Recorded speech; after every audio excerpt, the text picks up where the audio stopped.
Contrast uncut, yeah, you know that's us. Where we only speak the real and the real rock with us. Where we motivate the people and politic on success. Oh no, we ain't DJ Khalil, but they swearing we the best. Contrast uncut, contrast uncut, contrast uncut, contrast uncut.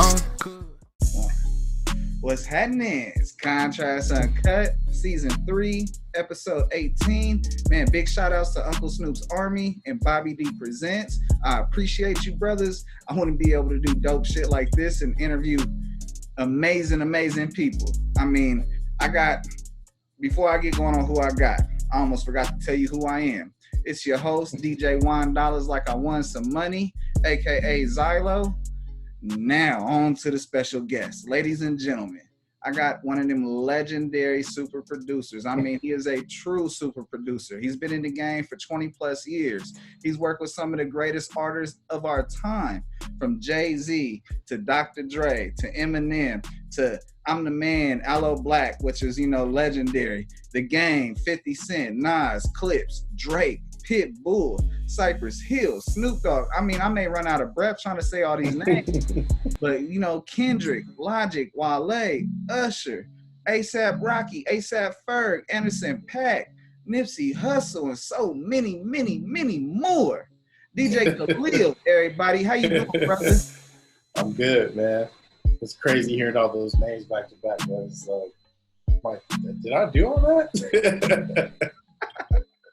A quick bit of history, drop it from the line, but it's crazy sometimes to take a look back and see how far you traveled, climb up that hill and say, man, I went through this and that and this and that, and then to see, not only the shadow, but the rainbow from the gold. Yeah, man, it's been a long journey. I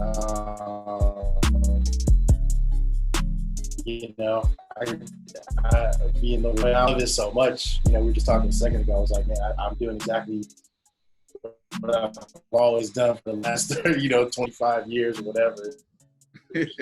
Work, stay in the lab. Fortunate enough to work with just incredible people. You know what I mean? And what a journey. It's still going. Hold on 1 second. I gotta kick my nephew off the video game. Slowing down my internet connection. Hold on 1 second. Oh, okay. Sure. Skyler, get off the internet now. Right now. Get off.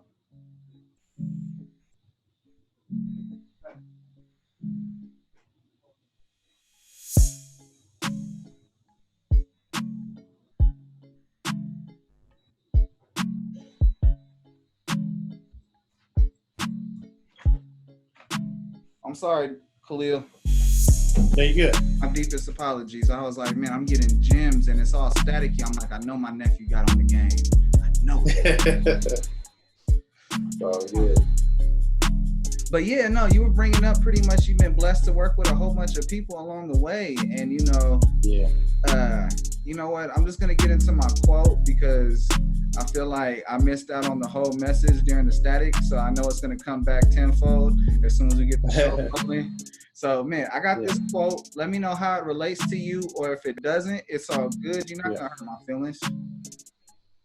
Okay. It's lack of faith that makes people afraid of meeting challenges. And I believe in myself. Muhammad Ali. Yeah, I mean, that sums it up. I mean, it just, that quote actually makes me think of my mom, because we all get shaken in our faith at some point of what we're doing. We're making the right decision. If we're if we have the makeup to do it, you know what I mean? For me, meeting Dr. Dre when I was 13, and being a big fan of his, really, I met him. My sister had a birthday party, and he was there. And I remember he talked to me and my brother for like 45 minutes, just telling us how he got started. And, he was just telling us his journey. And I was just like, man, it was just the most incredible. I'll never forget that day. It was like the most incredible incredible event in my life at that point. And I was already DJing at the point. I wasn't even producing yet. And I was like, man, I told him I'm going to be a producer just like you. And he was like, you know, he just told me how much work it took, you know what I mean? But I mean, at that point, he was already at the top of the game. You know, he was already a legend at that point, which is, you know, crazy to say, but. What year we talking? We talking 96? We talking 94? This had to be way before that. This was like when, you know, we knew. I used to listen to Dr. Dre's mixtapes. Like, people don't even know Dre made mixtapes back in the day. And, you know, I grew up on that. And, like, you know, this is like right after NWA has already blown up. And, yeah, I think this was like after the first album. And you know, I was just a huge fan. Everything that he had done, I already had on wax. I was already DJing. So it was just crazy just to be there with like a person that you already idolized. You know what I'm saying? He's really giving you game right there, telling me what his journey was. And he had to have faith because he was telling me his mom didn't even believe it, you know, what he was doing. Like, you know, you just making that rap music or whatever. And as soon as he got his first check, she was like, oh yeah, go on ahead, you know, do your thing. So, you know, I was blessed because my parents just supported me. You know, they believed in me probably more than I believed in myself. You know, I loved this so much, I just kept working. And I ended up just getting good at it. You know what I mean? Like, you know, you stay with something so long, you just end up, you know, developing your talent. I already had an ear for music, but it's really just taking a step beyond that. And really, like, I didn't even know I could make music. Or make money making music. I'm sorry, I didn't even know I could make money making music. I just loved it. I had no idea how publishing worked, how you got advanced, you know, getting placements or whatever. I didn't know any of that stuff. I was like, man, I want to be like Pete Rock, Dr. Dre, DJ Premier, you know what I'm saying, Q-Tip. I wanted to be like all of them. That was like my main motivation. I want to be that good. You know what I'm saying? So. You know, you brought up a great point because I got told this story by one of my mentors, Jay Bellamy. He was like, you know, what do trainers call boxers from the very beginning as soon as they walk into the room? Yeah. And you know what that is? It's champ. They call them champ from the very beginning. So they embed in their mind that they're a champion from the beginning. Even if no one else sees it, no one else understands it. That trainer is making sure that his boxer knows he's a champ. So when that comes, he already is prepared for it. And I feel like, you know, as you're telling me about faith and how your parents pushed you, I feel like they were pushing you to be a champion already. And so once you got there, you were ready for it. You were prepared for it. And so it brings up to my statement, you know, my question, and I'm talking about music. Did the game choose you or did you choose the game? I mean, what do you mean by that? Like, did the game choose me? Or, I mean, I chose the path. I chose the path that I you know, like, I've been doubted, you know, not just me doubting myself, but I've been doubted in my career, even early in my career. Like, and, you know, I made the choice. This is what I want to do. This is what I want to do with my life. I had a job out of college, you know what I'm saying? I went to Morehouse College and then I graduated. I had a job, you know, my first 3 years out of college, doing music. I was music coordinator at Access Hollywood. Wow. Which was an amazing job because it taught me about publishing, it taught me about catalog, all that kind of stuff. It taught me how, you know, TV and film, you know, music and TV and film, how that works, and placing music. But after that, I remember a friend of mine that I went to school with, because I was making beats every day in college, and I would see him sending beats. And I was sending beats when I had a job, and he was like, oh, you fell off. He didn't tell me this, but I heard it through somebody else. He was like, oh, you fell off, right? And he was like, Khalil fell off. And I was like, I heard that, I was like, no, hell no. I was like, I quit my job. Me and my best friend started, two of my best friends, we started our own company. And I had a group with my best friend, Chace Infinite, called Self Scientific. And we started putting out 12 inches. And I worked every day. I worked hard. I was still living at home. So I was just like, the hunger inside of me, I wanted it so bad. And I wanted to be considered like a DJ Premier. You know, Gangstar was my favorite group. So I was like, I want to be like him. So I I worked every day. Me and Chace worked on our craft. We made our, you know, first couple 12 inches. They took off. We did our first release in 2001.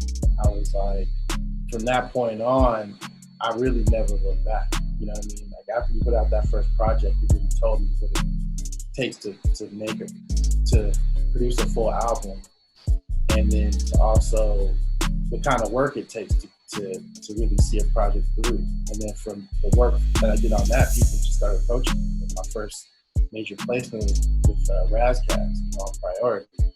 And Raz, you know, sought me out because he heard Subscientific, you know what I mean?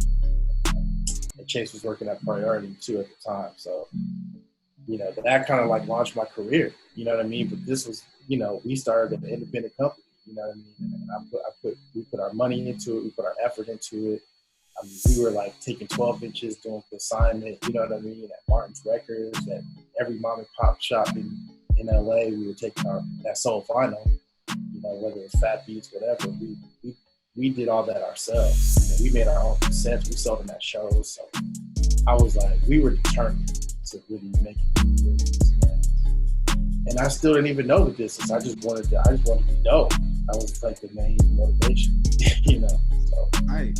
No, I asked that question because, you know, one, I realized the universe works in mysterious ways when something you're supposed to be doing with your life and it works faster. There's things that you can try for 20 years and you can never get it.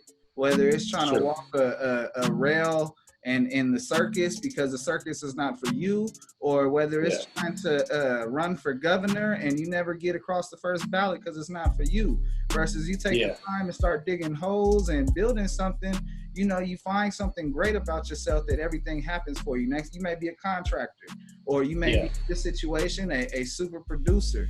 And, you know, in my situation, I found myself being good at a lot of things, but there was a cul-de-sac of me believing in myself and having the faith and having support from everyone to get over that cul-de-sac into the bridge to success. And I realized there was a lot of us that were stuck there. And so I'm like, wow, so many of us, but I'm not afraid of success. Why is it not working for me? And I wasn't on the right path. And then as soon as I got on the right path and I had a couple of people give me some insight, you know, the walls started to crack open. The windows started to really crank open. And it's like, oh, wow, this is what this is like. And so it influenced me to always ask that question, because the common denominator for my show is success in areas that it takes faith to believe to get there. That's great. No, I mean, it definitely takes faith. I mean, you know, going back to my mom, even to this day, if I have doubts or whatever, she's like, you gotta have faith. You gotta have faith in yourself. You know, that sticks to me. My mom and my dad put this belief system, this foundation, in terms of like how I want to conduct myself in this business, the kind of person I want to be.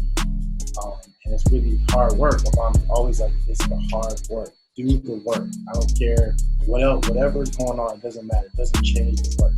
And that's really what I did. I spent every moment making music. Like if I wasn't spending time with my family, I was making music or DJing, one of the two. And that just showed supreme faith in myself that, you know, I love this. I'm going to invest my time into it. I'm investing time in me by doing that because I love it. And that's really what still drives me. You know, I still sit here and trying to figure it out. I'm trying to get better. You know what I mean? And that's really what it comes down to. The work helps you get better. You know, you just I want to be better. I want to be a better creator. I want to be a better producer. You know. Right. I mean, a master is someone that puts in 10,000 hours. And, you know, DJing from a young age to producing from, you know, right after that, you definitely got more than 10,000 hours, and you're definitely an outlier of this conversation. Yeah, but what's funny is like the 10,000 hours thing, I get it, you know. I don't think it stops there, you know. It's like you can never not, like you have to keep learning and keep getting better. That's like 10,000 hours to get good. Then it's like from there is really where you want to take it. Because, you know, I made a lot of whack beats to get to where I'm at right now. You know what I mean? And I still make them, you know. You still go through that. You know, I feel like you have to be like, this is kind of like my saying. It's like you can't be afraid to be whack. You're gonna be whack. You're gonna do stuff that's whack. All the greats have done something that's not up to their standard or whatever. But the key is to stay persistent and to keep going. You know what I mean? And that's what I learned from Dre. That's what I learned from pretty much every creator that I've been. Yeah, I like to think of DJ Jazzy Jeff is saying of die empty. And you know, you gotta crank out all the stuff that you think is cool and it's really not before you understand what's really good, the criticism, the lessons of losses and learnings. Hello? Yeah, I'm here, yeah. Okay, I'm like, I don't know what happened. I was getting ready to send you a message saying it's the first time it's ever kicked me off. Oh, really? Yeah, it's all good. Oh, shit. Let me check my connection real quick.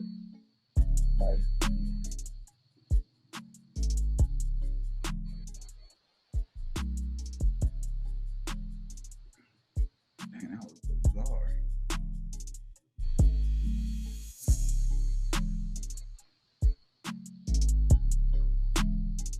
But shit, we good. I'm gonna keep it rolling. I'm still recording. Okay. Yeah, make sure you edit all this stuff.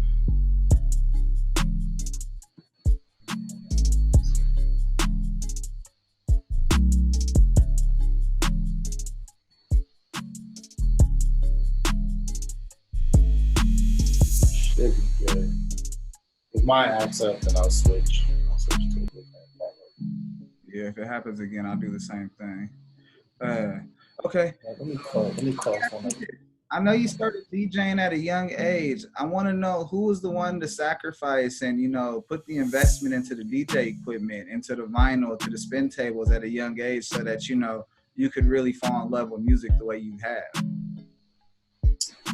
Yeah, I mean, my parents, I mean, the funny thing is, like, it's a funny story, but when I was in 8th grade, there was a kid that was a DJ in my class, and he didn't DJ. He was just lazy. He didn't want to, whatever. And I just started DJing. I like broke all my dad's turntables. I was doing like, the cassette on one side, the turntable on the other. I just picked. My dad was like, all right, enough. But he let me borrow his turntables, right, for like months, and I practiced every day. Like he was like, man, I'm not doing anything with them. And I just I practiced every day. So I got really good, and I started doing parties. I did parties, started making money. I saved the money. I bought my own equipment and gave him his stuff back. I was like, thank you. and up to that point, my older brother, he was the first one to really start DJing. Like he got a mixer for his birthday, and then he went away to college, and then I kind of took over, and then that's really how I really got into it. And then I started buying my own turntables, and I just kept buying. I have like 4 turntables now, but I've had for forever. But that's really what the initial investment was like. My parents helped me out, and they would, if I had like some of the money, they would cover the rest or whatever. But they didn't, so I buy like 1 turntable and I have like an older one until I got 2, and then I was like, man, I was in the game at that point. Man, parents, everybody listening, if you believe in something your kid is doing, please, please, please keep on making it happen. You never know what's gonna happen. You give a kid a bag of rice, you throw it around like it's a football. You know what? Buy them a football next week. In this case, they beating on the pots and pans and they making some sound. You know what? Buy them a drum pad or something. Give them something to keep on accelerating, because that's a gift. And, it's a blessing to hear that your gift was acknowledged.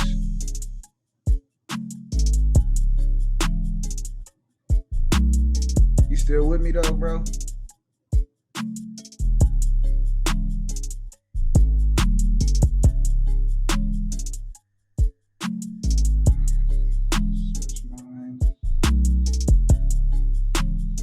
Khalil. Yo, sorry about that. I had to switch my network because it was doing something weird. Oh, it's all good, bro. There? Yes, sir. Yes, sir. My bad. So, no, it's a blessing. I was saying pretty much all the parents, if there's one thing you can get from that story. Give me like 2 seconds. I'll be right back. Go ahead. Damn, I can't hear you. Hold on. Give me like 1 second.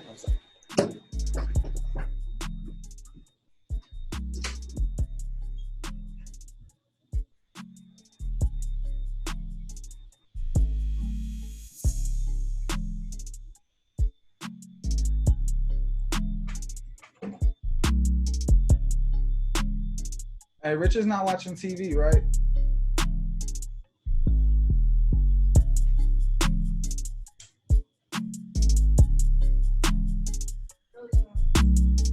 You know that song? I'm the man, I'm the man, I'm the man.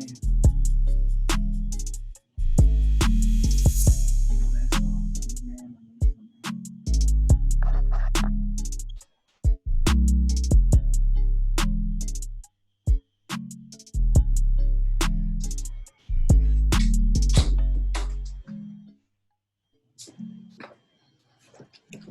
Yeah. Oh yeah, we good, we good. Yeah.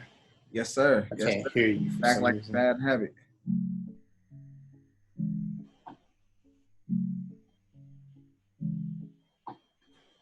Can you hear me? Sure. I can hear you now. Yeah. There we go. We on. Okay. So, Sorry about that, man. no, it's all good. I was just saying pretty much, Check on my daughter real quick. Damn, you went out again.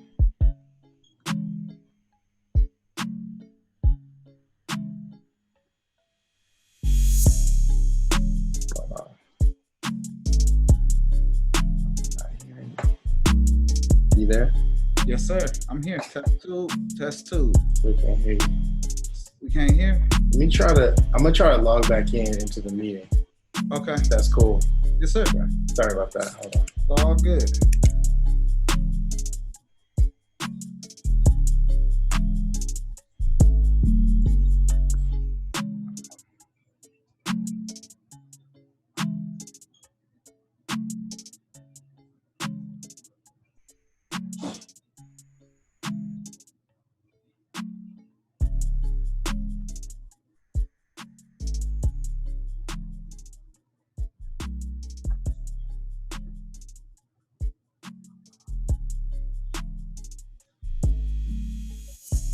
All right.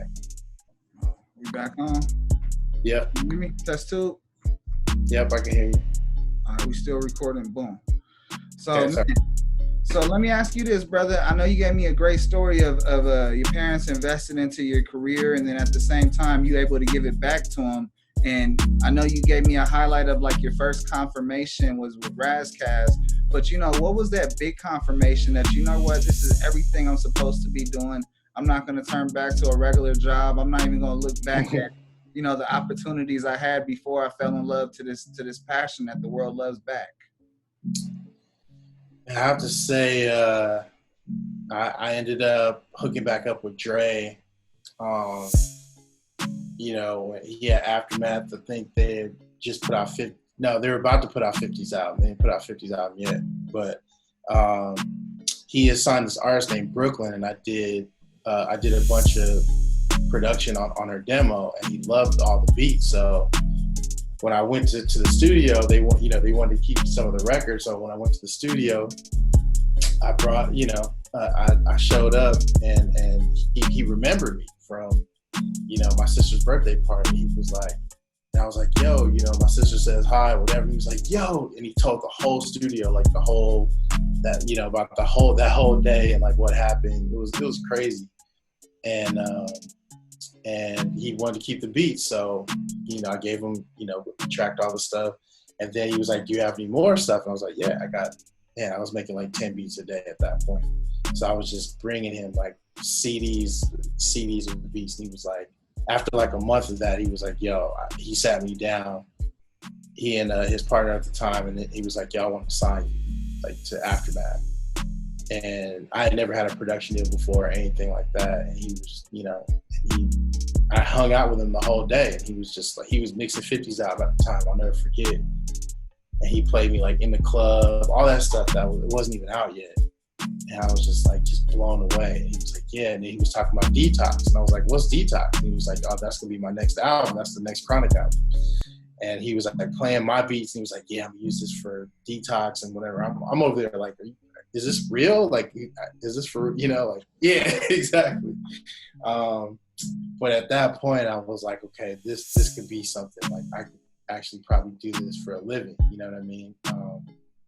And yeah, I mean, they gave me a production deal, and I've been there ever since. Like, I still work with Dre. I still work with Aftermath. You know what I mean? That's my big brother, But that was like, he kind of gave me like you know, that kind of like, okay, the universe is telling me that I need to be doing this, you know what I mean, for a living. And that was a huge, you know, I mean, to get that stamp from him was like, he's the greatest, you know what I'm saying? So I think that was just confirmation for me that I'm on the right path. And if I just keep working, like how I was working up to that point, I'll be fine. And that's what I did. I just kept going. So before I get into highs and lows, because I definitely want to know your stories of highs and lows of being in the industry, because I know you've had some incredible highs, and I don't know about the lows, and I can't wait to hear about that. I got to ask you, out of all the hits you've made, what is one song that has stuck with you like, man, I can't believe that came out of me, that expression, that energy was able to really flow? Yeah, and there's a bunch, to be honest. It's not just one. But I think in particular, Fear that I did with Drake that record means a lot to me. And the fact that what he's talking about in the song, you know, it just relates to what I was going through at the time, you know, just me personally, you know, because he's being real reflective on that record. You know, the day I made that, you know, my dad had a stroke in '96, the year I graduated from Morehouse. And I really went through a tough time, you know, graduating from college and really coming home and like, you know, you're helping take care of your dad. It's like, it just does something to your brain, you know, you're not really mentally prepared for that. I definitely wasn't.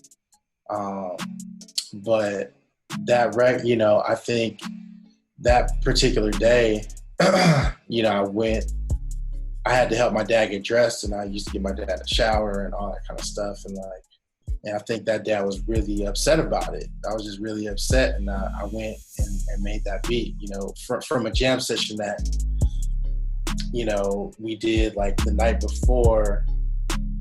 You know, I just kind of like chopped up, you know, and it just kind of flowed out. I don't even know the melody, the horns, everything. And I didn't think anything of it. I was just like, I just wanted to make something that felt like, you know, how I felt that day. And that's really what came out of it. And I just remember like when Drake heard it, you know, he was just like, yo, can you hold this for me? And I held it for like a year for him. And then he was like re-releasing So Far Gone. He was like, yo, is it cool if I used it? I was like, are you kidding me? Yeah, of course. You know what I mean? So, but, you know, that record still means a lot to me. You know what I mean? Because people, you know, a lot of producers especially like think that that's like a classic. You know what I mean? Even Drake thinks that's one of his best songs, but it's like they have no idea what I was going through that day. Like nobody. You know what I'm saying? And it's therapeutic, man. Music was therapeutic for me at that time, you know, having to deal with that and to support my mom and my brother. You know, we all helped out, but it was really, really hard for me to do that because my dad's my hero, you know. So yeah. Wow, no, I got goosebumps listening to that story because the impression wasn't just for Drake to feel and express, but the impression was for everyone to feel, you know, the agony of fear. Yeah. I mean, that's really, yeah. I mean, it's just, you know, I think like when I look back in my career, most of my records are about people talking, you know, about being reflective, you know, whether it's Eminem or Drake or whoever. Most of my catalog is about that, you know? I mean, no, when you think about Logic and just the certain records you have with him, I mean, just like I always used to say back in the day, I don't say it too much anymore because, you know, speaking about Logic, you know, the word suicide's big. But you know, when you're a writer, you have to cut open yourself and let that blood pour out. Yeah. You know, that, you know, not only the emotion, but the captured organicness of that needs to come out. Yeah. And people are afraid. Yeah. I mean, it's real. I mean, people, I mean, even looking at what's happening now, I mean, you know, it's just life is fragile, man. It's fragile, and people are going through a lot. Even before the pandemic, whatever. You know, people. I mean, I know just being an adult, being a father. You know, having lost my dad in 2011. You know what I mean? Like that affects you, man. That stuff like that just it sticks with you, and people, you know, and we all go through it, man. You know, nobody's immune to that. and it's just how you respond. You know, it's how you respond and how you grow from it. And that's really what I try to do. Is like I just try to get better. I try to take these moments as lessons, you know, and just trying to apply them and teach my kids, like, you know, it's okay. It's okay to feel vulnerable. It's okay to feel scared. It's just how you respond to it, you know? Absolutely. And, you know, I lost my father in 91, and I'm a father myself. And so I wanted to make sure, because I take the time and say, you know, you're a dedicated father, and I give my flowers to my guests that come on here. Yeah. So I definitely want to take my hat off and give you some flowers for being a dedicated dad and carrying Same to you. Further, brother. Yeah, same to you, man. That's you know, that's important. I mean, that's everything. I had the greatest parents growing up. I felt like royalty in my family. You know what I mean? Like, you know, my dad played in the NBA. My mom, you know, they're both, you know, educated. You know, graduated from college. You know what I mean? So highly accomplished. You know, I've been blessed my whole life. You know what I mean? And I just want to give the same love that I got from my parents, you know, from my family. I want to give it back to my kids. I want them to feel like how I felt. You know what I mean? So it's only right. No, that's amazing. Now that is a pay it forward that is worth honoring across the board. Man, thank you, brother. Yes, sir. Now let me. I know we went a little sentimental, and I feel like it's all good. I'm low right now because, you know, what was some of the highs that, you know, you were like, you know, that's the high of my career. And, you know, as I know deep down in my insides, I feel like, you know, what you've accomplished is nothing to what you're about to do tomorrow, next week, next month, next year. And that's just the hunger you have within yourself. And I mean, it translates in all the music. The heat transfers, you know, very smoothly, like as if it was a conveyor belt. You know what I'm saying? Yeah. And so, what were some of the highs and lows for you, brother? Man, highs, I mean, there's a lot of them. Give me two. I could probably give you more than that, but I'll say, I mean, really producing for Dr. Dre and Snoop, you know, doing Kush was huge because Dre hadn't released a record, you know, he's my idol. Snoop is one of my favorite artists of all time. You know, to do something with them. And Akon, exactly. Akon, I mean, you know, some of my favorite artists to work with them, they're all icons. So it was just like to be able to do that song. I remember sending that beat to Dre and how that came together. And when I sent it to him, he was like, yo, this is crazy. You know, we worked on that record for like, man, 6 to 8 months, dude. I'm not even gonna lie. I never worked on a record so hard, like ever. Different hooks, different formats. Like that record went through so many different changes. It's crazy, but I learned from it. You know, it taught me. I learned that was a big lesson for me. But that was huge. And then working on Recovery with Eminem was like, you know, life changing. You know what I mean? That record. Survival. Yeah. I mean, it was. I did 4 on that album. So I did 4 records. I have more records than I think anybody on that album. Come on. I think. And but you know, it kind of like, it kind of shaped the sound of what Eminem was trying to do at that time and what he was trying to say. And I think, like, you know, whatever I was doing was resonating with him. He loved it. And I just remember meeting him the first time. And I remember being in the studio with him, Dre, Eminem, and Sky Storch. You know what I mean? And I'm playing Eminem and Dre beats. And I'm like, how did I get here? You know, I'm like, this is insane. But that was huge. And then Aloe Black, you know, that's the Man is like the biggest, you know, record of my career. Top 10 pop, you know what I mean? And, you know, Beats by Dre commercials, you know, Super Bowl commercials, all that kind of stuff. And, you know, and to know Aloe, you know, as a friend of mine, I've known him, we all came from the underground, you know what I mean? Like, and so I knew Aloe as an MC before he started singing. So we already had that, you know, we already had that connection. And then, you know, to see where he took his career was insane. He's like the Black Paul McCartney. That's what I call him. Like, you're the Black Paul McCartney. He's incredible. Right. And I produced his whole album. You know, we got nominated for a Grammy that year, you know, R&B album of the year. It was like, that was the first time I had ever done anything like that. And that was like another lesson, huge lesson, man. That was a year of work, of working with him and like going through the ups and downs of just dealing with the label and the A&R and the president of the, you know, having, you know, it was insane. But like at the end of the day, it's like, man, once you have that under your belt, you're like, okay, I can do anything. Put me in with anybody. You know what I'm saying? I could produce anything at that point. You know, you can't even, you know, you couldn't tell me anything after that happened. But it was painful going through it. You know, there was a lot of moments where I doubted. I'm not the one. I'm not the guy for this job. And, you know, I remember crying to my manager, I'm not the guy for this job. I can't do it. It was too much pressure. He was like, what are you going to do? Yeah, you're not going to quit. I was like, all right. I just had to go, you know, I had to go to the studio and just keep hammering it out till we finished it. It turned out fine, you know what I mean? So better than fine. It was great. He nominated. Yeah, man. So that was a huge the moment. Academy doesn't accept anything. Yeah, exactly. So, but yeah, those are my highs that I can think of. There's definitely more, but those are ones that stick out of my mind right now. But yeah, that's what in terms of lows, I mean, in the business, I mean,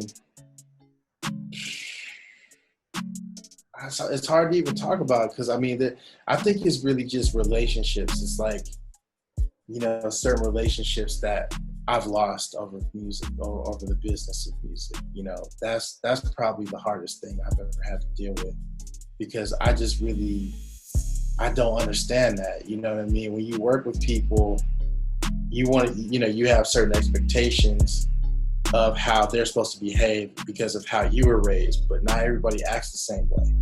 And I think that is always the hardest part for me to deal with in this business is that you could think your relationship is a certain way. They don't think that way at all. You know, some people look at it as an opportunity. Some people look at it as whatever. But I try to go into situations with my best intentions. You know what I mean? I'm not perfect by any means, and I think, you know, I've made major mistakes in my career. But I try to look out, you know, I try to help people, and that's really it. And when I look back, I'm like, man, I help people. You know, I've helped people in their careers. I've helped people develop their talent. And what they choose to do with it from there, you know, it's just that's on them. You know what I mean? But I have friendships that are in this business, you know, for over 20 years. You know what I mean? I have people I still work with, and that's rare. You know what I mean? Longevity relationships is something that get dismantled, but relationships are the one thing that can get you in places money cannot buy. Yeah, yep, that's so true. And it's just, you know, I think that's really, you know, you can't really, you know, the people that I necessarily don't work with anymore, we don't collaborate with, you know, they can't say anything other than like, I tried to help them, you know. And I really have. I put my money where my mouth is. I invest my time into people. If I believe in you, I can see stuff in people that they don't even see. And I think that's my gift. It's like, and I learned that from Dre. Dre can see stuff in somebody that they don't see in themselves. He's gonna push them. You know what I mean? And he knows how to push the right buttons, and that's really the way I do it is a little bit different. Everybody has a different way to motivate, but that's really, you know, I think that's when we talk about lows, that's probably the hardest, you know, one of the hardest things for me to deal with is just the relationships that I've built, you know, and that people that I've grown close to and I'm not close with them anymore. That's the hardest part for me.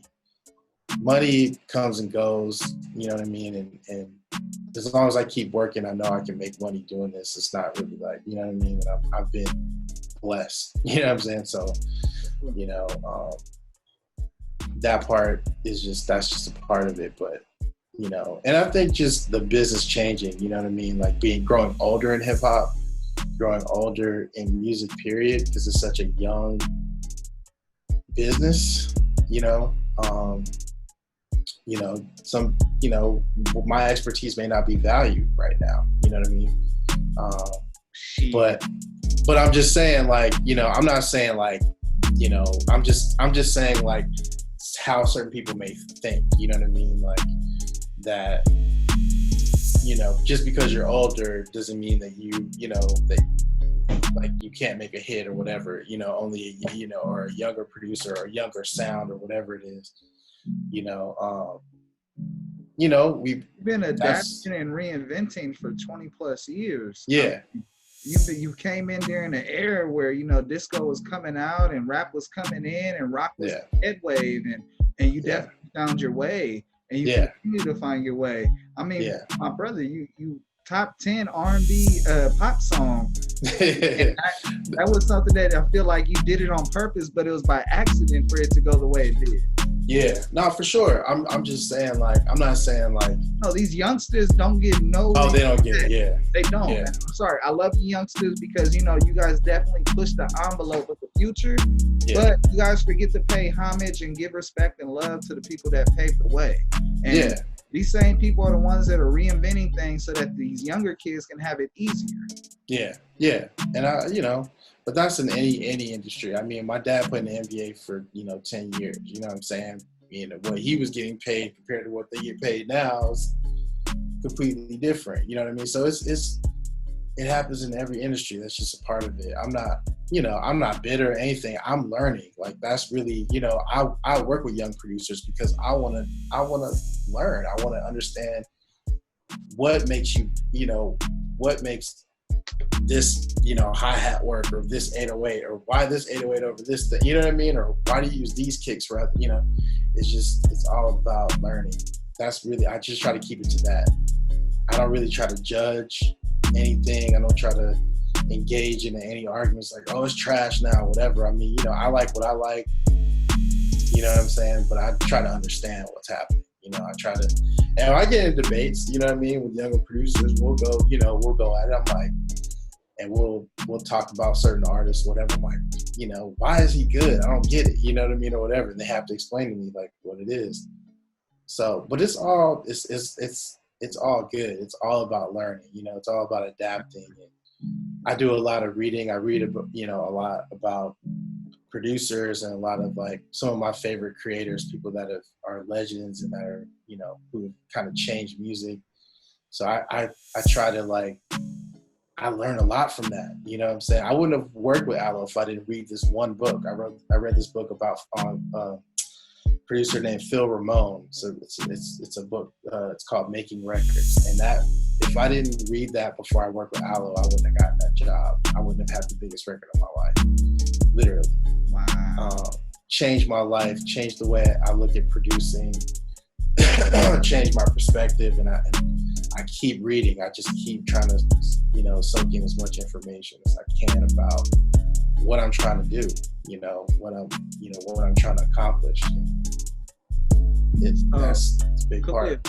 If you were not in entertainment, what would you be doing? Would you be like a basketball coach, or would you be running like a teacher and running the band, or like what would you be doing if you weren't signed to math and? I'd be a therapist. I would definitely be a therapist.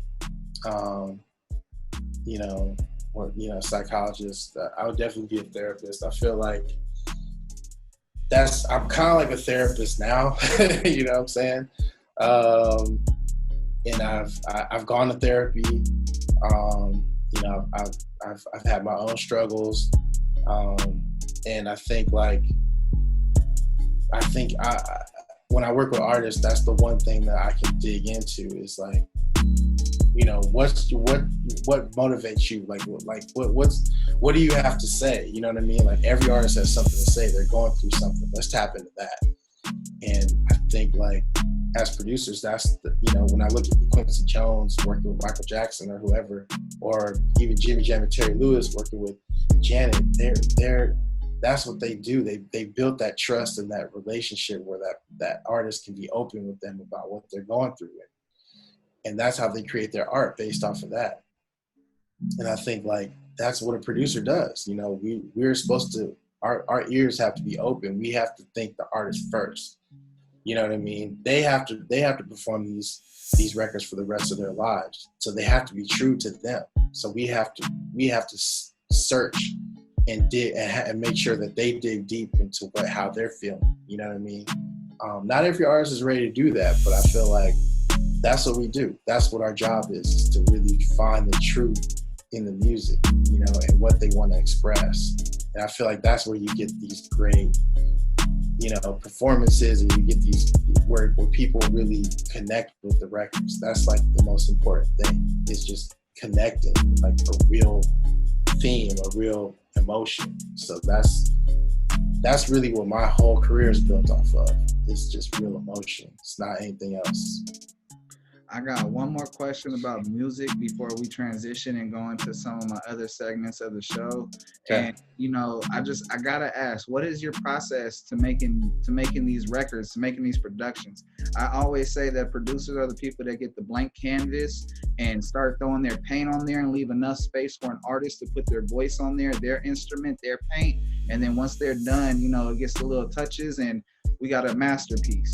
And so I like to ask my producers, what's their process? You know, are you listening to movies in silent, or are you playing the video game, or you got motivational speakers going, playing in the background? What's the deal? The process is, it's not thinking. Like what I do is, I get in with the artist. And a lot of artists, especially new artists, they don't really understand how I create. So it's kind of uncomfortable for them at first. But what I do is we get in the studio, I have musicians there. I hit record, I give the mic to the artist, and we go. We don't think. I don't want you thinking. I want us to, you start singing melodies, we'll start, you know, crafting ideas. Okay, you don't like that? Cool, let's go to something else. Okay, you like this? Okay, cool. Let's get these ideas down, you know, while you're not really thinking about it, because I feel like that's where you get the real emotion. That's where you get the real ideas. When it's kind of premeditated, I feel like you may get something that's just surface level. You know, I want to go deeper. So if you can't really think about it, if you're going through something that day, that's going to come out in what you're singing, because you're not really thinking. And even the musicians aren't thinking, so they might pull something out that they're going through. And I feel like that's really my process, is to take a snapshot of that and craft a record out of it. So like Anderson .Paak, for instance, Heart Don't Stand a Chance. That was a 20-minute jam session, you know, where like we just, you know, did a panel for Compton, and Anderson was there, and we were just talking, and he was, you know, and he was like, what are you doing right now? I was like, I'm about to go to the studio. He's like, yo, I'll meet you there. I was like, cool. He got there. I had like a V drum set. I was like, okay, let me pull up the V drums. He gives him the V drums. I put the mic up just like how he would perform. Musicians were there. We jammed for 20 minutes. He started singing that melody. It was like, that's it. It's done. So, you know, after that, he just wrote it. We did the first verse. He came back like a couple months later, did the second verse, and then I finished the record, and that's really how it came. But that was just all, you know, stream of consciousness. It wasn't like we were we're trying to make this. No, I don't like making records that way. I wanted to like, let's just hit record and see where it goes. And I feel like you get the best results that way. Sometimes it's not, you know, sometimes you'll come up with something whack, but I'd rather go through a bunch of whack ideas and get to a great idea than just like, we're gonna start on something and this is the focus. Not everybody does it that way, but that's how I do it. No, I feel like what you're doing is like a real tailor-made type beats. Like you're making it that it fits it like a glove. You know, not only can your hair not fit outside of what is allowed, but it's made to fit you like a glove. Yeah. And, you know, I like that a lot because, you know, a lot of people take away the passion of creating. They take away the passion of making something fit a voice. I mean, like I said earlier, taking the instrument of their voice and having it fit. You're making sure that it fits from the beginning. You're not leaving it for the space at the end. You're like, no, as I go, it has to match. This whole space, however wide you want it, is based on what you're giving me to work with. Yeah. And that record was, you know, like I said, I study. Like I listened to Michael Brower on I guess Questlove's podcast or whatever, but he was talking about when they work on Luther Vandross, he's mixing the record as they're going. And that's really like how I work, is that I like to mix the record while we're going. So like the how the music is gonna sound at the end of that day is what the record's gonna sound like. It's not really gonna be that much different. Not everybody works that way. And people are surprised how fast we work because the musicians are on point. I dial in sounds real fast and it's instantaneous, you know what I mean? So people are like, yo, that's crazy. You know what I mean? And Anderson, that was the first time he ever really used the V drums for recording. So he was like, he uses that all the time now. But that was his first time really doing it. He was like, damn, like this is crazy, you know? So yeah, that's the process. No, I love this story. It's like, I'm not gonna lie to you. I feel like being selfish and getting more stories from you, but I have to say, other, you know, journalists, the other podcast hosts, and you know, cause I feel like I would take it all from you because I have like another 100 organic questions all about me. Just because, you know, I feel like you're opening it up like a dictionary. Like, hey, on this page, this is what we did on this page. That part right there is amazing. Thanks. Like, oh my gosh, I'm so grateful for this interview, brother. Thank you, man. So you know what? I'm gonna go with my gut. I'm gonna go ahead and put a pause on the music because I definitely feel like as a father, I'm a father. I have a son.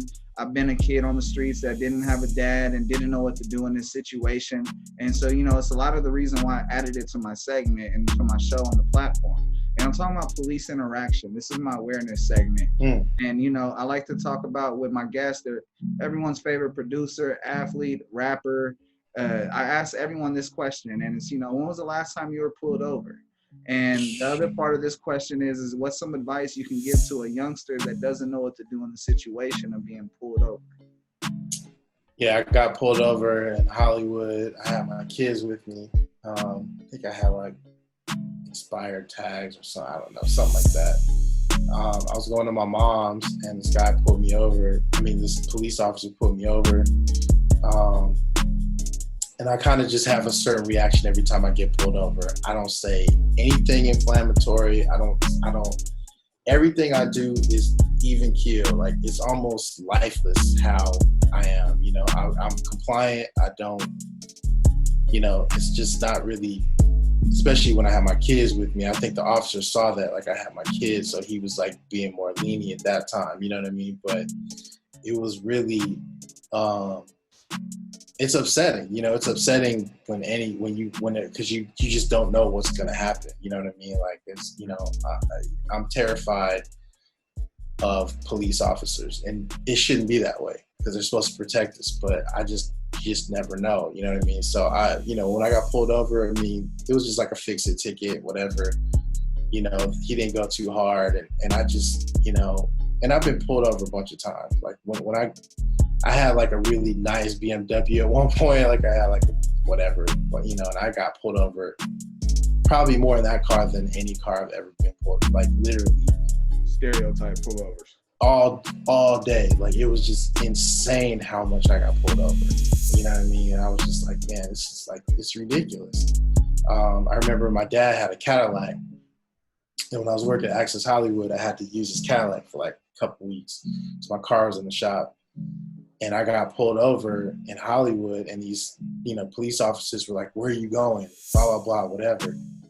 I wasn't being inflammatory. They're definitely being inflammatory towards me. They were, you know, it was being like kind of like aggressive, and they were searching my car. I'm like, "What are you searching my car for?" You know what I mean? Like, because I'm in a Cadillac. It's ridiculous. I pulled out my business card because I worked at Access Hollywood. He saw the car, and his whole demeanor changed. They were being friendly, you know, whatever. Oh, where'd you go to school? They're asking me. I'm just like, in my mind, I'm rolling my eyes, but I'm just, you know, I don't want to have any run-ins with the police. So, you know, the main thing is I just try to cooperate at the best as I can. I don't try to show any kind of emotion, like I'm upset or anything like that. It's really just, sure, officer, yeah. You know, like I don't even say that much, to be honest. And I think like it's to get through the process. It's just to get through the process, but it's really just not. It's one of those situations where like the less you say, the better, because I feel like you can kind of dig your own grave if you keep talking or saying anything or talking over them. They hate that. No, you know, they don't want any of that stuff. So I let them talk. I'm like, you know what? And I tell the truth. You know, if I had expired tags, I'm like, yeah, I didn't go to DMV, whatever. I didn't get, you know what I'm saying? So it was just like, it was dumb on my part. And I'll admit, like, you know, it was dumb. I really didn't, you know, and when you come at them that way, I feel like they're more lenient. You know, my thing is like, I just don't want to be inflammatory. I don't want to start something that is going to lead me into some kind of trouble. You know what I mean? Especially with police, because I just don't know what they're capable of doing. I could catch somebody on a bad day or whatever. Right. And luckily, you know, I mean, it's just, you know, that day the officer was just being very lenient. You know, when I got pulled over in Hollywood, and, you know, they were cool, but I always keep it short. I don't, you know, that's pretty much it. You know what I'm saying? But my brothers, everybody, they've all been, my brother's been pulled over. In that one Cadillac, my brother Ansar got pulled over like a million times, man. It's just crazy, the profiling that happens, you know. But you just have to be cool. You got to be cool. See, I grew up in LA, and you know, LA is notorious for jump out boys. You could be on the corner, minding your business, talking to your partners, and then next thing you know, LAPD in an unmarked car is cutting you off and jumping out at you and getting everybody to the ground. Right. So, you know, that fear alone is always put in the back of my mind that, you know, the police ain't nobody to play with. And, you know, as history has gone on, this is back when I was 5, 6, 7, 8 years old. You know, as we know, history has gotten worse. You know, phones are out, so we get to see a lot more documentation of what happens. Right. And so I really appreciate the fact that not only did you give insight on when you were pulled over, but you told other detailed stories about, you know, real life situations that people overlook and don't think about, like. And it's sad. I guarantee you, one cop is like, "Oh, I got this BMW that I got rentals I spent all my money on and my bonus money, and they're getting pulled over." No, they're not. Right. Yeah, I mean that's it's just, you know, that's why it's like even with my cars, man. The way I even choose the cars that I drive, like I want the most inconspicuous. Like I don't want to have any dealings with the police at all. Like no highway, nothing. You know what I mean? I'd rather have just a regular car and just, you know, go about my day. It's not that important to me, to be honest. I don't need the extra stress. You know what I mean? And that's the way, you know, and that's what I'm going to have to teach my son. You know, I'm going to teach him, like, you know, you want to avoid that as much as possible. And if you get pulled over, just, you know, this is how you conduct yourself. You know what I mean? Because you don't want to provoke anything. So. Yes, sir. No, I appreciate you, brother. Now, as much as we just went serious, so, you know, we've been having waves of emotions on this show. And so now it's time to have some fun, a sigh of relief. I mean, it may get interesting. You may have to think a little bit, but, you know, we having fun. And my next segment is called Trading Places. You know, Dan Aykroyd, Eddie Murphy, Mortimer. So they're going to trade places. And I take two iconic lives and we swap them. Question number one is, what would life be like if they traded places? And question number two is, you know, what is something that'd be different if they traded places? The two people I got for you today is 50 Cent trading places with Hulk Hogan. So question number one, will it work? Can you see 50 Cent in the WWE, WWF, WCW, all of that, and, you know, being Hulkamania instead is probably 50 Cent Mania, and then you got Hulk Hogan now, he's this rapper that grew up in New York, and, you know, he's been shot 9 times, and he's been Richard Die Trying, and, you know, can you see that? Can you see yourself working with Hulk Hogan instead of 50 Cent? I don't see it at all. I mean, that's so bizarre. But I mean, 50 has, he can definitely in wrestling, he definitely has a wrestling mentality just because of how much a troll he is, and like he's amazing at what he does. Like, but having worked with 50, like he's the most focused dude I've ever been in the studio with. And that dude is like, man, it's scary how focused that dude is. You know what I mean? Like, and even G Unit in their heyday, and like how prolific that dude is, man, that was incredible. But I mean, just to see where he is now, like how he trolls everybody and all that stuff is just hilarious. So it kind of works in the wrestling world, I guess, but I don't see the physical stuff happening. But with Hulk Hogan, I don't see him doing any of that. Like, I don't even, you can't see Hulk Hogan competing with Eminem as one of the first white rappers? Nope, I don't see it. Not with that. Not with I mean, he would be a spectacle, but yeah, I don't know about hearing Hulk Hogan rap. I mean, can you imagine the freestyle videos in the New York at 3 o'clock in the morning, and it's this big old white guy with blonde hair and blue eyes rapping? Yeah, that'd be hilarious. He was like, no, hilarious. That shit ain't happening. He would probably get robbed and beat up before he stepped in the diner. Exactly. That's funny. But yeah, he's yeah, man, 50. I love 50, man. I love 50. He's hilarious. I'm a huge fan of 50. Like, yeah. Everything he's done. And, something I love is that you were like, you didn't call him Fofty and be like, I don't owe him money. No, I don't. Thank God. That dude, man, he's relentless. Yeah. To see him perform, it was crazy because it was the day he filed for bankruptcy when he got sued. And we saw him perform at the Freshman XXL a couple years ago with Kid. Oh, crazy. And you would not have ever thought that he went through all that stuff that day. And then that night he performs and he's $1 billion when he hits the stage. Yeah. And then, we learned about what he was doing. It was like, oh, you smart. You smart. He is, man. That dude is smart. He just, like even like when Dre and all that, like Dre, Eminem, all those guys together, the brain power is just another level. The mentality, everything is crazy. I hear my son's going crazy right now. He just woke up from his nap. But yeah, man, they're those dudes are icons. They're where they're supposed to be, for a reason. So. Yes, sir. I'm gonna try and speed up the rest of this. Yeah, I hear my son's going crazy. I got you. I got this thing called Impulse Q&A, and then we'll talk about what are you excited for, and then we'll close out. Okay. So it's Impulse Q&A. I got cards on questions. You just got to answer 3 questions, just impulse answers, and it's like from a fan perspective. Okay. Question number 1: what makes you feel old? Seeing kids that were, like babies in my family graduate from college. Like seeing both of my nephews graduate from college. Like that's what makes me feel old. Like seeing kids that were like this, that are like now men. They're like in society now. I'm like, what? You were just a baby. Yeah, but like shit, that happened way too fast. Yeah. It's crazy. Question number 2: what would you do if you were invincible for a day? Ooh. If I was invincible for a day.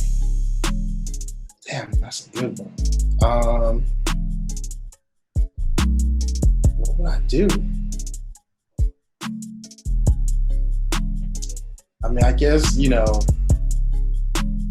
invincible. Meaning like just like Superman or something, like I don't know, like or I don't know. I mean, I think I would just try to help people. You know what I mean? I'd try to help whoever I could. If somebody in my family or whatever, if somebody was having an issue or what, I could help. I could help whoever. You know what I mean? But I would just try to help people, man. That's really it.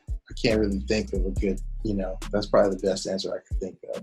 You know what's so crazy is that every time I ask that question, it's like random. I randomly pull these cards. 90% of the answers, because you're the first one that answered differently, they always say they want to rob banks or they want to hit the Federal Reserve. You're the first one that was like, no, I'm gonna take my gift and help people. I would help people. I wouldn't want to rob a bank or anything. I just try to help people. Power.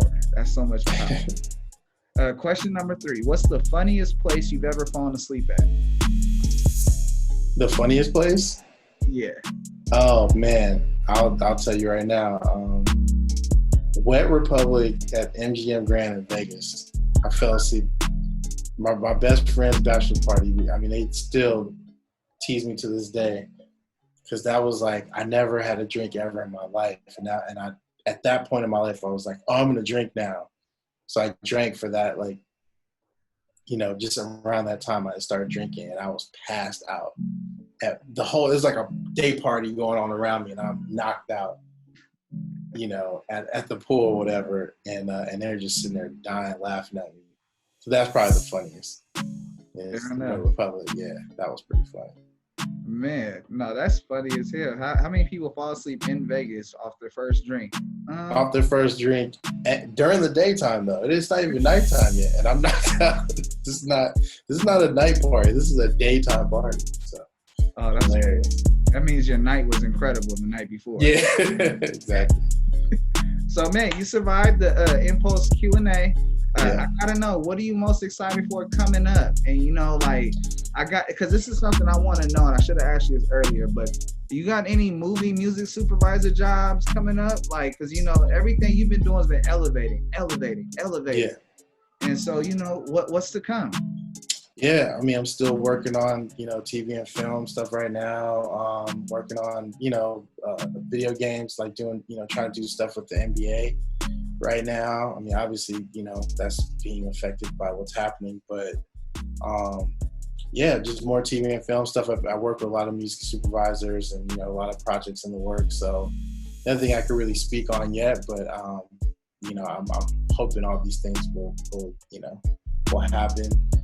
But it's been good because, I get the calls, I get the briefs, and I've actually been doing pretty well at it, so far. So TV and film is definitely like, I feel like it's like the next step for me.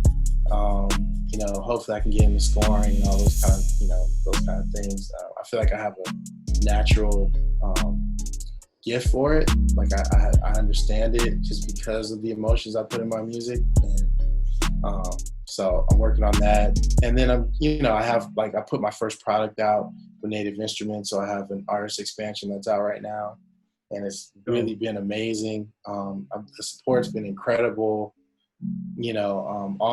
All my favorite producers and even the newer guys, the generation under me, Boy Wonder and T Minus, and all my favorite producers, Cardiac, Dahi, those are they're like supporting it. You know what I mean? So it's just been like an amazing. It's just been amazing to see the response, from putting out like my first kind of product, and the product came out really dope. So, I just been like as soon as we put it out, then the pandemic hit. So it's just trying to figure out how to like continue, how to promote it and how to keep people engaged.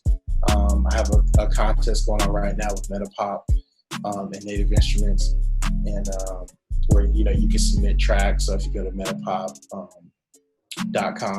you can enter the contest. I think it ends like June 15th or something like that. So I'm really focused on that. I'm putting out my own product. Oh, it's So Scientific. Me and Chace we're working on a new project. And we're just waiting for features. We have a lot of fans that want to hear our music. We just re-released our music on streaming platforms. So if you go to Spotify, Apple Music, our whole catalog's on there now, which is like huge. And it's so fitting for what's going on. Like I'm really excited for people to hear the new album because the stuff Chace wrote, some of these songs are like 6 years old, but it's relevant right now. It's like everything that's happening right now you already talked about. So it's really, I can't wait for people to hear it. I can't wait for people to hear it. And I feel like what we're doing musically, no one else is doing right now. So I'm really excited to finish this project and to get it out, because I think we're gonna really shock some people, with where we're at musically, and where Chace is, as an MC. I mean, he hasn't lost a step, so. But yeah, so that I'm really excited about that, and my artist expansion, other stuff that I'm working on, but those are my main two things that I'm like really focusing on right now. Khalil, what is the goal before you retire and say you're done with music, and you put up all that equipment into a museum? The goal is just to leave a legacy, to leave a legacy that inspires people. I really, I want people to look at what I've done. Like even with what's happening now with people making sample packs and all that kind of stuff. I mean, I hadn't sampled since 2006. I really feel like I was one of the first producers to really start making and sampling himself, like, having jam sessions and making it on the spot. Not saying I'm the first to ever do it, but I definitely feel like I'm one of the pioneers of that. And a lot of people that are making, samples now, they always say that, I've inspired them in some way, with, just my approach. So I just want to, I want to leave a legacy that inspires people, that, makes people think outside the box. You don't have to just make hip hop. I've been nominated in, multiple genres, you know what I mean? For Grammys. So, I just worked with Sergio Mendes on his last album, you know what I mean? He's a legend. So it's like, these are, I want producers to understand that you don't have to just work in hip hop. You can have a legacy outside of it and be just as effective. You know what I mean? So my thing is, like, I want to keep expanding what I'm doing. I look at Quincy Jones, and I want to do kind of like what he did, or Rick Rubin. These are my heroes. It's like going outside of just the genre of hip hop or R&B. I think that's a passion of mine. So I want people to understand that you don't have to stick to one genre. I don't think you have to do that. Breaking the rules is where progress lies. And someone taught that to me a long time ago. And I say it as much as I can, because in this moment, it's very true. All hip hop producers break the rules to stop doing hip hop. Use some of those elements and put it in pop. Pop stands for pop music, guys. Come on. Yeah, and that's what's happening. I mean, that's what's happened. It's just really pushing it even beyond that. Pushing it beyond that. Hip hop is the most influential music. Period. It's the most innovative. Period. It breaks all the rules of music. It's changed music forever. How we see music, how we hear it, the sonics of it. So it's, we have the rock stars. It's not rock and roll. Hip hop, we have the rock stars, period. Come on. You know what I'm saying? So it's just like, we can take that and it automatically bleeds into the other genres, like country, whatever. It doesn't matter. They all have to use it. They all have to incorporate it, or you're going to get left behind. That's just what it is. So, I just try to encourage producers to go outside of it and take your influence and put it in these other genres and see where it takes you. And it might take you to a whole new height, in your career. So that's really, that's the legacy I want to leave behind. It's just the possibilities of just working on whatever you want to work on, and not feel limited to just hip hop. No, that's powerful. You've been nothing but power. And I always say knowledge is power, but when you use that knowledge, it's a superpower. And I feel like throughout this entire episode, you have made so many people exercise that ability of superpowers. And so I appreciate you. Thank you, man. Appreciate you. Before we get out of here, Brad, if you notice, the show is different. It's unique. We do some of the same questions, but we don't ask it the same way. Yeah. And so I was like, how do I close out my show and being unique and, still keep the person I'm interviewing off guard? And so I got this for you. You got any questions for me? Yeah, I mean, I have a million questions. You know what I mean? Like, I mean, that's like a whole other conversation. But I mean, really, what legacy do you want to leave behind? Like, what is, at the end of the day, what is your goal? My whole thing that I'm like, I push people. Like everything I've done, I push people where, they don't expect to have someone push them because I see things that they do not. And, from that vision, I've learned to prorate it to the rest of the things I'm doing. And so when you say the word legacy's been in my mind since I was a little kid because I didn't have anyone to look up to. I just had all these stories that my family comes from the East Coast and they've done all these successful things, but my dad moved to the West Coast and married a Mexican woman and, had me, and we grew up in struggle.